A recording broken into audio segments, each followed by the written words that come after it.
Hey everyone! Oh my gosh, I am so excited today to bring you one of the legendary coaches in power training, Hunter Allen.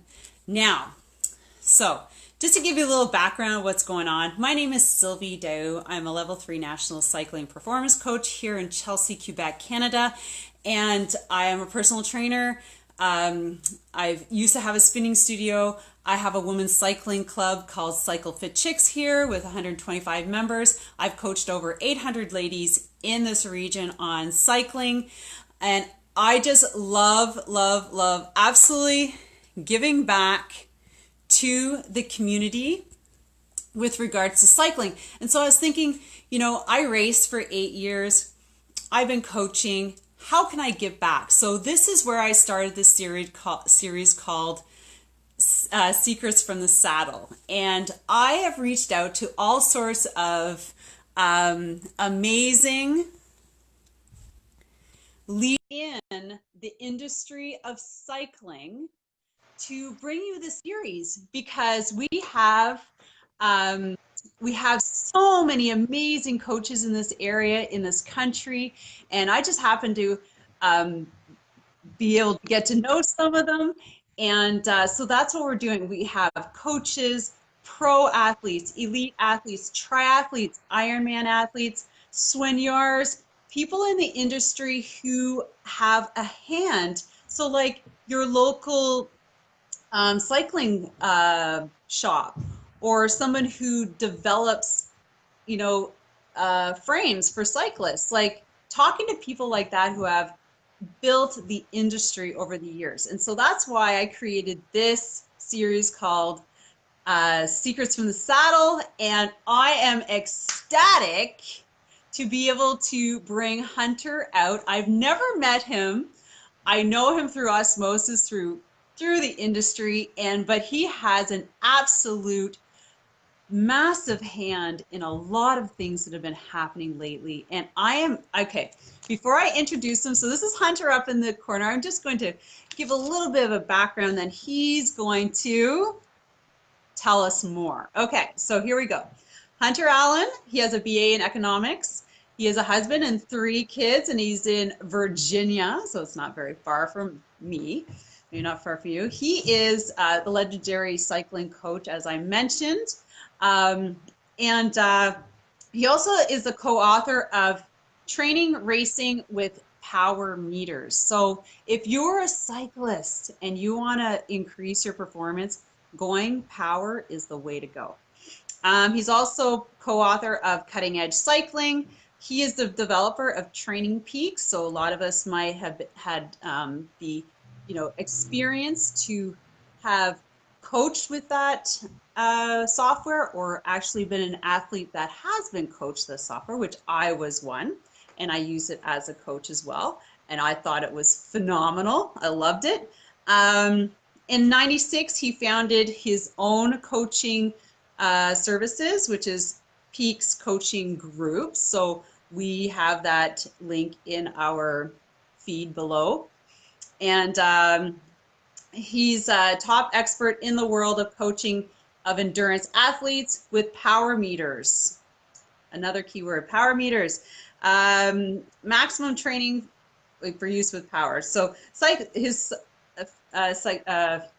philosophy is power helps discover your strengths and weaknesses. And it certainly does, because you cannot cheat the power meter. And I'm sure Hunter will attest to that. And founder he was a former pro cyclist, so he has definitely, and this is probably where all his insight to power training comes from, as a pro cyclist for 17 years in Europe, South America, US, and Canada. And I have to mention that he is also a lover of Isagenix Pro performance food for athletes, and coupled with good nutrition and power, you're unstoppable. All right, so before we get into Hunter, we have some really exciting stuff for you guys. So now Um, if you like or comment, participate, you will get a message, an email from me, or a message or a link from me that will give you a code. You have to sign up for it to get Hunter's exclusive 12-week winter training program. So you're going to get a rebate of $20 US, and it's a $100 value. So you guys, you got to go for it. If you're a cyclist and you're training, or share this, if you share us with friends, you'll get the same link to get that coupon. And I will personally send you my top 9 hill climbing drills that are going to help you get better on the hill. So coupled with that and Hunter's amazing program, next season you're going to be unstoppable. So remember that you're going to get that. If you like or comment, you'll be sent a link to sign up to get those 2 free, so his coupon and my favorite 9 hill climbing drills. So without ado, let's introduce Hunter, and he is going to, our first little question is, he's going to give you a little bit of background on himself and how he got started in all of this. Hunter, Hey, take it away. yeah, thanks for having me on here. This is really cool. Cycling has been a passion of mine forever, and I started racing bicycles when I was 11, and kept on, racing all throughout high school and then into college, and then afterwards found that I had some decent talent at it, and so I raced in Europe and around the United States and was a pro for a while. So a lot of fun, incredible journey, and one of those things that gave me incredible perspective about how I wanted to live my life and how I wanted to make that living as well. So, how can I continue to be a cyclist and make a living from that? And one of the things that I really wanted as an athlete was I wanted to coach, right? I didn't have a coach back in the '90s. There was nobody who was really coaching, and so for me, I felt like I'm lost 2 or 3 years of just hit and miss and trial and error, and just like I couldn't get this right, Where if I had somebody to just take me under their wing and just, okay, this is what you got to do, here's how to do this. That would have been a really, really big moment for me. So that was where I really started saying, okay, how can I make this a coaching business, and what can I do from that perspective? So that was 97, 96, and the internet was just kind of starting, and I had a young athlete who was a very talented, or is a very talented computer programmer, and he said, hey, I don't really have a lot of money, but I'll build you a website. And I was like, what's a website? And he's like, oh, it's like a business card online. You need one. I'm like, dude, I got business cards. I don't need one of these things. He's like, you'll want one. So I was like, okay. So he built me a website, and that launched in '97. It was the first coaching website for cycling. And instantly we had all kinds of clients, and I realized, oh, I have a business here. There's a big demand. So that was good. So that really was the start of Peaks Coaching Group. And around 2000, 1999, a client bought a power meter, and so he said, hey, would you coach me with this power meter thing? And I was like, well, I didn't have one when I was a pro or anything, but I can certainly try. And so we started working together, and I realized that I needed one for myself. Like, didn't understand, is 200 watts good? Is 1,000 watts better? What does that mean? So I started to really like dive into it, training again, and then once we started to really train, I started to train again and have a good relationship with it for myself. Then I realized, okay, we need a lot more data. We need to understand this. So he and I actually started a company called Cycling Peaks Software, and we launched Cycling Peaks Software in 2003, 2003, and it became the gold standard. So that was a really big deal. And then along came some guys named TrainingBible.com, Joe Friel, Dirk Friel, and another guy, Gear Fisher. And we merged our two companies together. So Training Bible and Cycling Peaks became Training Peaks. So that was how the software really started from that perspective. And so I was really in charge of all of the desktop software, our analysis software, and that's what I did. And from there, then Dr. Coggin and I wrote Training and Racing with the Power Meter, and we were just like, we need to write a book about this stuff and tell people, share it with the world. So yeah, really excited. It's using a power meter is very eye-opening, and I love but Training Peaks is still around, right? Because you. Oh yeah. Yeah. So. As a coach, if you're a cycling coach, this is a software you definitely want to buy into to manage your cyclists. And I loved it as a client, I guess, of my coach, because everything was sent there and it was set up, and all I had to do was go in and look at what I had to do, and then I could write, notes and stuff like that. I thought it was exceptional, over sending, stuff through email. Like, you could just log into your account.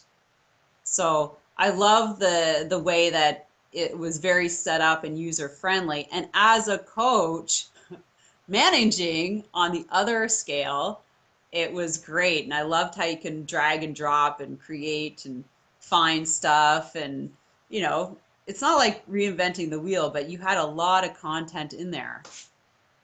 Yep, absolutely.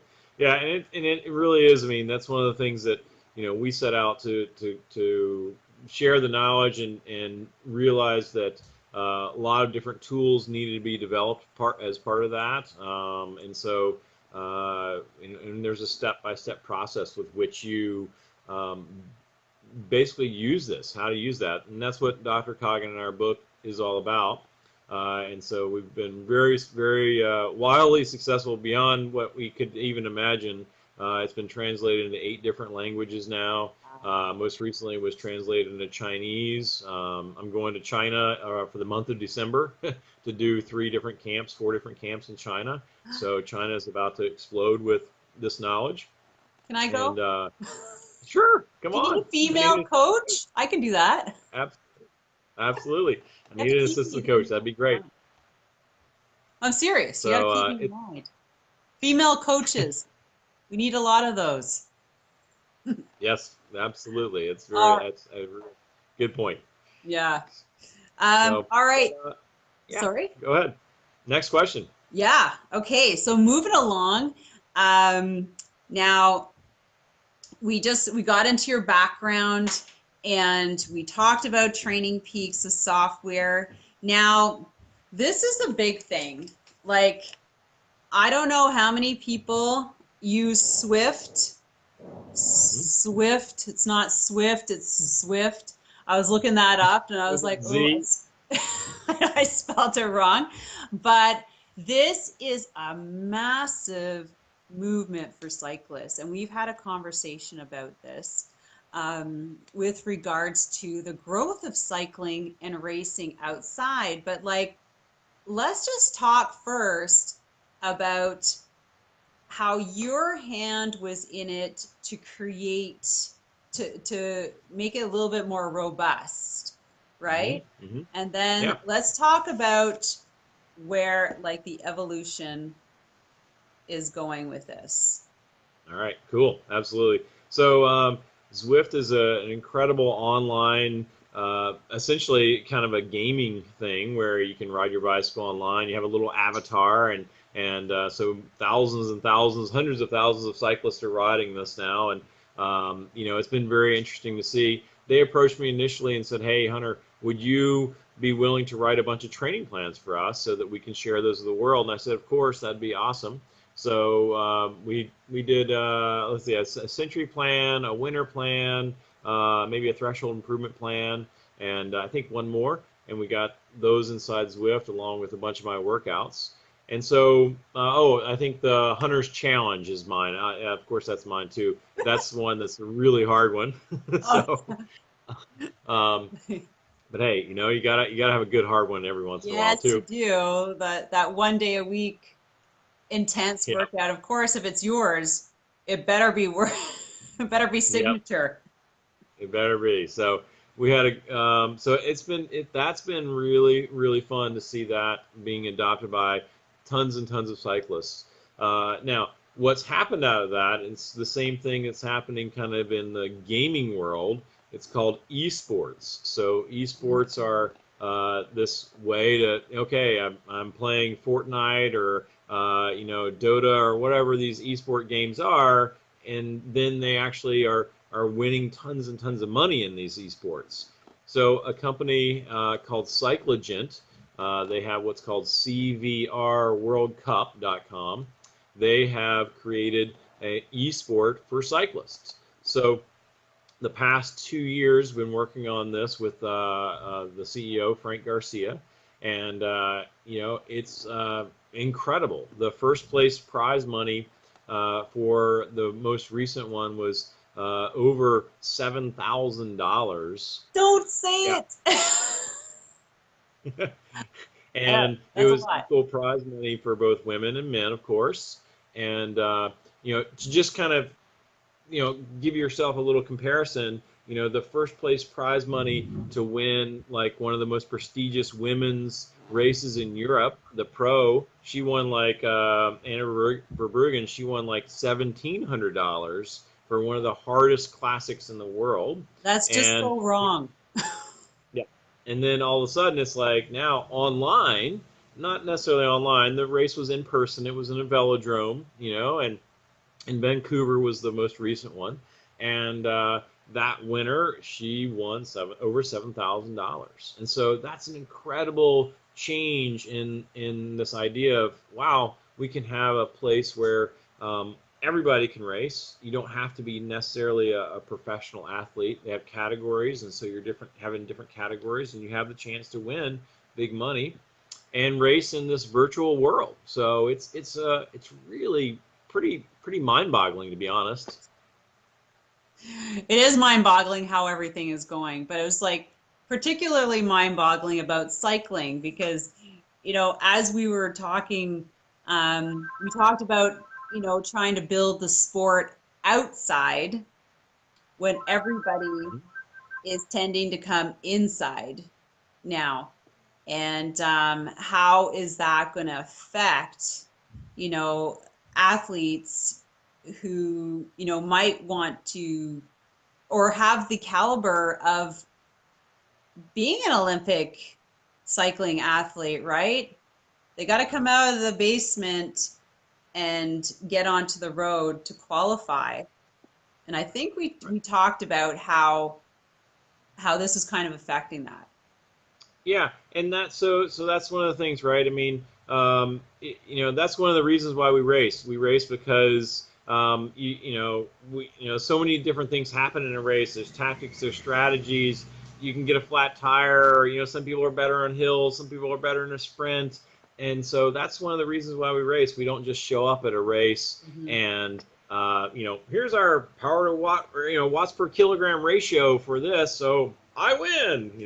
And so that's a big part of it. So when people are rotting indoors, there's this lack of technical ability needed versus okay, how are you going to go down this mountain? You got to be able to know how to ride on a wheel. You got to know when to attack. You got to know when to save energy, and so that's a really critical piece. And will always be a part of cycling, of course. So we've got one of the things that we did was each person would gain points throughout the season, and those points then accumulate. And so then at the end of the season, the top 10 women who had the most points and the top 10 men who had the most points were invited to a camp. And so they came to a cycling camp, and we had that in LA or north of LA anyway, and a really beautiful area, lots of climbing, lots of rolling hills. We did sprint day, we raced each other. We did climbing day. We had big long day, 100-mile ride. We had all those things that we worked on. And then at the end of that camp, they had a couple of days of rest, and then they raced each other on indoor trainers, on smart trainers, on Cyclops hammers in the LA Velodrome inside Zwift. And so these riders, and that was like a really critical thing, especially for me, and you too. I mean, we come from the outdoor world of cycling. Mhm. Um, it's like, yeah, they have to be real cyclists. You can't just be hanging out in your basement and become this amazing cyclist. Yes, I think people are. So let me ask you, how did they measure up outside compared to their numbers from inside? Yeah. Really interestingly, there was one rider who had been racing for 20 years, and he was in the top 10, and he was really crushing everybody outdoors. I mean, just absolutely crushing them outdoors. He knew how to ride, he knew how to draft, he knew how to sprint, he knew all of the tactics and everything. Um, the rest of the riders were relatively beginner riders. I mean, 2 years. They've been riding for a couple of years. We had a couple of riders who really didn't ride outside much at all. So it was kind of one of those things where at the end of our 4-day camp, we're like, okay, the guy who's been riding outside and been racing for 20 years, he's going to kill everybody in these Mhm. races because he's just got so much better skills and all this.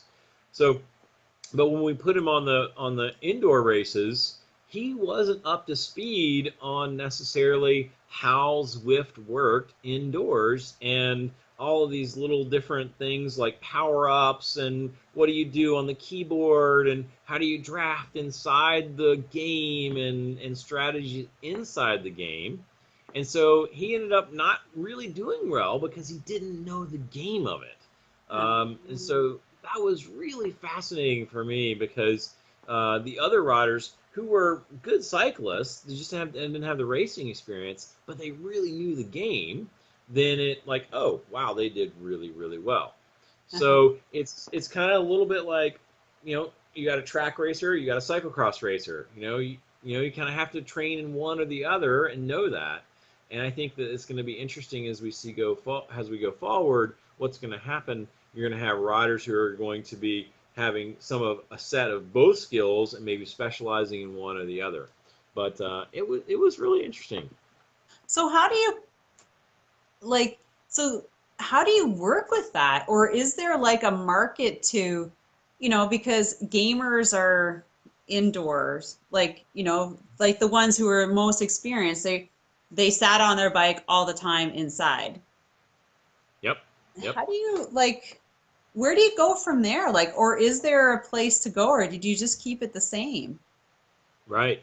Well, I think one of the biggest drivers of people riding indoors in Zwift or other virtual worlds is the fact that there are a lot of people who love cycling, but have very limited time, and so they Mhm. spend a lot of time indoors on their trainer. They get up early in the morning. I'm gonna knock this workout out in the first hour and a half or something, from 6 o'clock to 7 in the morning, or 5 to 6 in the morning, and then they go on with their day. They've got busy jobs, they've got family, they've got kids, they've got soccer after school. I mean, they've got all those things in their life. And so this is a great way they can match that up with their life. Now on the weekend, okay, cool. I've got plenty of time. I can go out and go do a 4 or 5 hour ride on the weekend. I just get up early and I'm out riding. I'm back by noon. Then I can do all the family stuff that I need to do. So I think that's really one of the things that's driving that. And to me, that's a good thing because it number one, it makes sure that people are training correctly. They're gaining some really incredible fitness while being able to maximize their time constraints. And then two, they still have this love of cycling. They still get to go outside on the weekends. They get to Mhm. ride wherever they want to ride. They still get the long rides. They still have the skills. So that's my hope, is that that's going to continue. I know, look. I'm ready for the winter. I actually have a There you go. CompuTrainer. Is it not sad that that company is no longer in existence? I know. What a bummer. Those guys made some great products. They really did. Really I'm did. really happy that I still have mine, and the Good. software that goes with it, because we're talking power. I think they were like, it's too bad that, I don't know, for whatever reason, it didn't end up growing or didn't market it right or whatever that caused them to fold, but they had like the premier product Yes. for power, like power. And Yeah, it's absolutely. surprising somebody hasn't picked that up, really. Yeah. Well, and you can use that. I mean, that's a great example because you can use that and connect that to Zwift. Yeah. So you can ride on your CompuTrainer inside Zwift, and that's a great thing, you know. And I think that you should, you know, look into that and figure out how you want to do that because that'll be fun for you. I've heard. And then I think I'm one of those people, I'm like, no, I'm not going to go there yet. It was kind of like Facebook in 2007. Oh my God, that's so crazy. Why would I do that? But right. oh my gosh, it makes your business and it probably make me, yeah, I'm probably going to have to migrate there myself. But Absolutely. Definitely got uh, to. Definitely got to. We'll get you on there. We'll get you in some races. You know, maybe you'll be the next winner. oh geez, oh, you're so cute, Hunter. I actually for a minute thought, maybe I could make my comeback at 50 There inside you go. the virtual world, right? Perfect. Yeah. Perfect. I don't know. I'll have to think about that. I would have to find a laptop to dedicate to it because I heard that, that's one of those things and you're just like, okay, what laptop can I like dedicate to my training? But Exactly. yeah, so is there anything else you can tell us about, I don't know, like your experience Hmm. is Hmm. worldly. Like if you were to be able to put something out there to somebody, what would it be? Right. Well, I think that you know, a couple of things come to mind. Really, is number one, from a training perspective, there's one of the things that there's this kind of place that you get to, and we call it training stagnation. I also refer to it as that glass ceiling of fitness that you get to eventually, and you can't break through that. Like, how do I get up to that next level? What do I need to do to break through? And I think that that's a real common question that I get from a lot of athletes, and especially riders who are over 35. You know, again, they're trying to balance so many different things in their lives. They're trying to make these things happen. You know, kids, family, business, all this, right? And We want it all. one of the, We just want it yeah, all. yeah, exactly, exactly. We want it all. Exactly. When am I going to sleep? Um, Yeah, I know. Hey, anyway, I don't need to eat. I just need to do everything. exactly, exactly. Just get a bar and a gel on the run. You're fine. There we go. We found the right solution though for that. There you go. Exactly. Um, so the solution to this problem is that at least one time a month, preferably two times a month if you can, you really need to carve out time on the weekend and go for that 5 hour ride. Go for that long ride. You know, go out there and put that in the bank, because when you do, I mean, you can train really smart on during the week. You can do FTP intervals, VO2 max intervals, all these different very specific intervals addressing different energy systems, and that's important, super important. But at the same time, your FTP is never going to really improve past that certain glass ceiling until you create additional training stress. And so you get that additional training stress from those long rides. And that's when you go out and say, okay, I'm going to do the 5 hour ride. I'm going to do 45 minutes at my sweet spot, just underneath my FTP. And I'm going to do 3 really hard hill intervals that are going to be VO2 max intervals, and I'm gonna do an hour at a solid endurance pace, and then I'm gonna do some sprints, and then with 45 minutes to go or an hour to go, I'm gonna stop at a store and I'm gonna get an energy drink, and I'm just gonna drill it all the way home, and, and those kind of rides, I call those my kitchen sink rides, because you're doing everything right. You're putting everything in there. You're trying to make it all happen. So it's not And just you like you're like this. right. Like you know, like an Ironman, I would say like an Ironman athlete, but they're just so used to like the tempo, the Right. one pace. Exactly. That But steady so state. That's good for a little bit, but cycling has a bit of everything. We have incredible speed changes that you need to be ready for. You've got to be able to go up short, hard hills. You got to be able to go long climbs. You got to be able to be fast at the end of the race. I mean, that's when the race is won, is at the very end of that. So you really have to push that from that perspective. And so, but the key to this kind of a workout, this kitchen sink workout, to help you break through that glass ceiling of fitness is that you finish really fatigued, right? Now, I don't want you cramping up, all right? No cramps. Muscle cramps aren't allowed, because muscle cramps, that tears muscle, that's bad, okay? So we don't want to do that. But, if you're riding back into town and you're 3 or 4 kilometers away from home and your muscles are kind of like twitching, like, okay, I'm gonna cramp if you're not careful here, that's what I want, because that's deep muscular fatigue, right? You pushed your muscles to the very limit, right? You push them to the very edge before that you've like gone over the edge and hurt them. right. And then your cardiovascular system is also heavily fatigued because of that. So then you finish, you're like, oh man, I'm done. Now I need my Isogenics recovery shake. Now I need all the, massage that I can do, self-massage. I need to get in a bath of Epsom salts, whatever, but you need to make those things happen so then you recover. But those kind of rides are really critical to breaking through that glass ceiling of fitness. So that's really a super important point I think we all need to remember. I think that's great advice, and that's actually something that I've never done. Well, Oh, and I think maybe because when I used to ride, so like Saturday is my long ride, so it would be like I guess 3 to 4 hours, depending. I mhm, never did like a full 5. I guess mhm, as a woman racing, I think my maximum race time was like, or race distance was like 90, 100 mhm. kilometers, Yep. like once. Right. Um, and then everything was like 60, 80. Okay. So yeah, but I love it. I think that's a great idea, like the kitchen sink kind of thing. Like everything's in there. You're just not out there for like a steady state 90 RPM, zone 2 ride. It's like up, down, fast, slow, recovery, quick, finish like fully spent. Absolutely. Can Yeah. I do that No, in an that's hour? Hunter, can I do that in an hour? I need to do this quickly. I can't. It'd be like, oh my God, don't talk to me.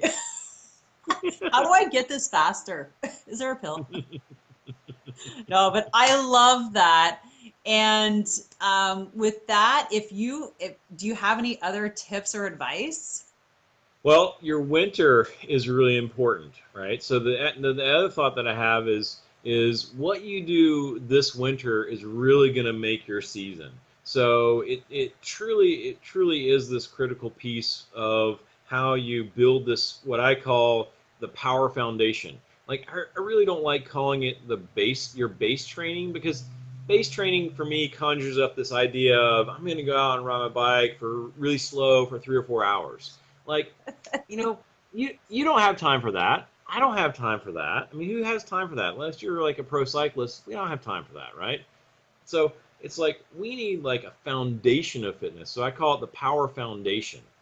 And then what that means is we're going to ride more intensely, but a little shorter, but not so intensely that we become a January star.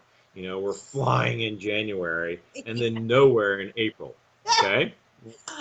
You've I seen think those people.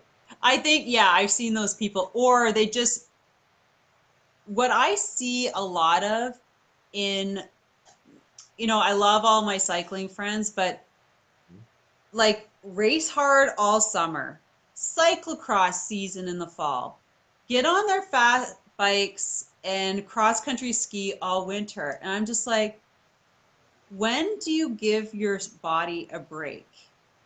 Right. Yep. What do you have to Exactly. say to those guys?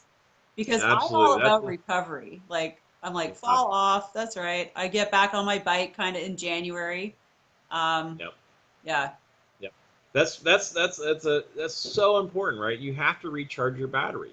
So you have this big race season, and then right now October, right? October is the perfect month to just recharge your battery. Like get off the bike, do something different, recover, get extra sleep, do all the things that you need to do, catch up with, and then start your official winter training program in November. It's like, okay, boom, here's November, we're ready to start, and then we're good to go. And you've got those 3 months that you can focus on, but your battery's recharged. And the key is that you keep your battery charged all winter long, right? So in the beginning of the season, let's say April, your battery starts at 100%. Then it starts to go down. You go and you work really hard. It goes to 93, and you recover to 100. And it goes to 90, and you recover to 100. And then it goes down to 89. You recover to 97. Then it goes down to 85, and you recover to 95. And then by the end of the season, your battery's down to 80, and you're only recovering it back to 90, or maybe even lower.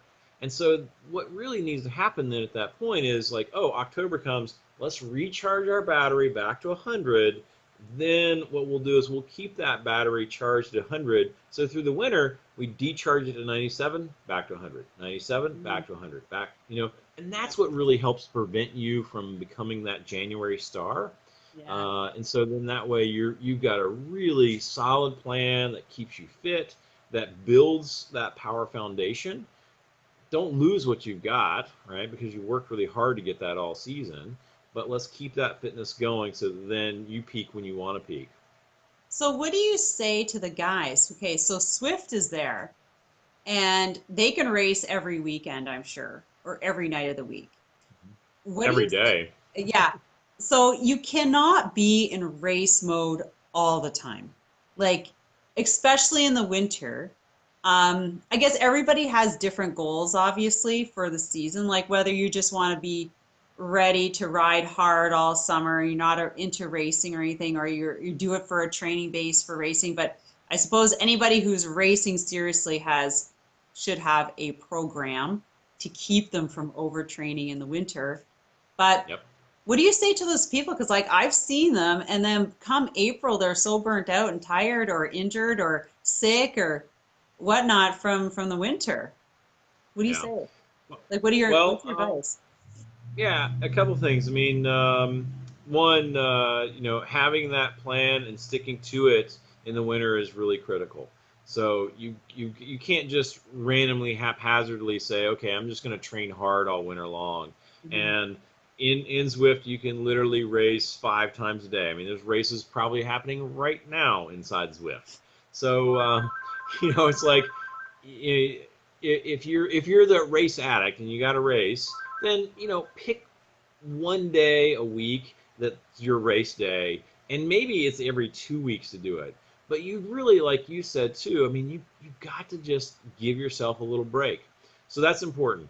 I've got a great winter training program that I built. It's $99.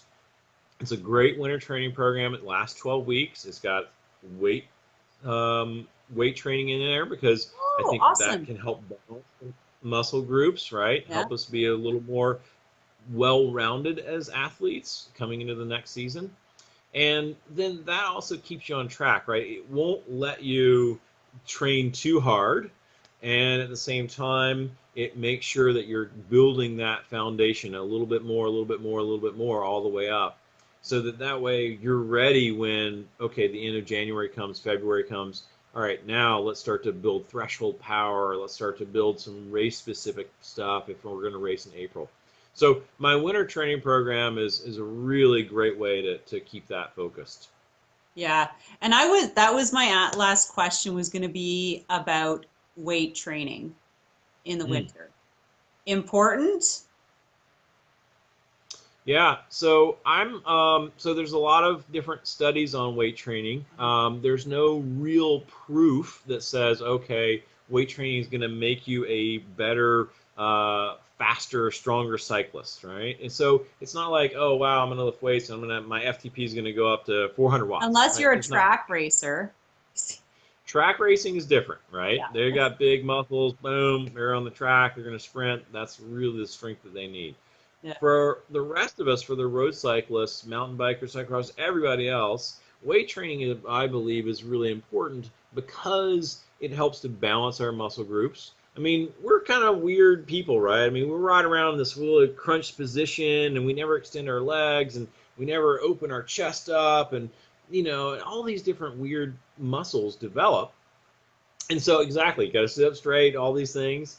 Um, so that's weight training helps to bring that in. It helps to balance muscle groups, which to me is really critical because it prevents injury in the next season. So I want to make sure that my athletes aren't injured next year, have that overuse injury. So that makes it, I think that really helps.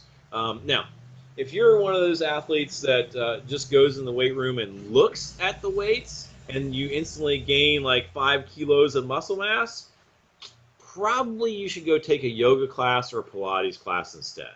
Okay, so that may not be a good thing for you. So just keep that in mind because there are lots of those out cyclists out there as well. We don't want to gain a lot of muscle mass. So it's really critical that the weight training program that you have is periodized. We do hypertrophy. We're working on more repetitions some weeks. Then we have strength building other weeks. So that's a real key part of it. So I'm a big believer in strength training in the off season. Not necessarily, again, from the perspective of, oh, this is going to make my FTP go higher, but this is going to make me just more rounded and prevent injuries, and I'm going to be a better, I'm going to be healthier, so to speak. Yeah, I like it because one thing is working separate legs. So, working out the imbalances in muscles because we tend to, you know, maybe use one leg more than the other because it's just automatically maybe stronger. But getting into the gym and doing, alternate leg extensions or curls or whatever really does, you see the differences in the legs. And I find as a coach that that's really, really important and key for, like you said, Mm-hmm. being very balanced. And so you don't have to worry, like, less chance of injury. Right, Yeah. right, Yeah. So absolutely. everybody, yeah. So we mentioned this that, so we're going to bring it to a close.